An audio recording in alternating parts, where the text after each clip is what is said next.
কয়েকদিন আগে নেত্রকোনা বিস্তরণ মাহফিলে যায়। মামুনুল হক সাহেব হুজুরের এক বন্ধু শম্ভুগঞ্জ বাড়ি আটকাইছে। মামুন ভাই আমার সাথে একটু দেখা করতে হইব। হুজুর দাঁড়াইছে দেখা করার জন্য। তো উনারে বলতেছে চল রফিক নেত্রকোনার মাহফিলে যায়। উনি বলতেছে কয় আমার তো মাথা ব্যথা, আমি তো যাইতে পারবো না। মামুন সাহেব হুজুর মজা করে কয় বেড়া গাড়িতে উঠ, মাথা ব্যথা ভালো হয়ে যাবো, মামুন একটা পাওয়া। বলতেছে মামুন একটা পাওয়ারের নাম, গাড়িতে উঠ, মজা করে বলছে ভালো হয়ে যাবে। আমার ইশারা করে কয় সাহেব যে রফিক মামুন একটা পাওয়ারের নাম না।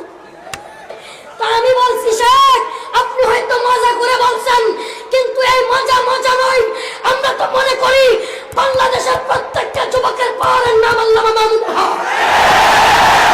বাস্তবতায় পাওয়ার, প্রত্যেকটা যুবকের এই পাওয়ারটাকে দেখলেই জিহাদি তামান্না তৈরি হয়েছে।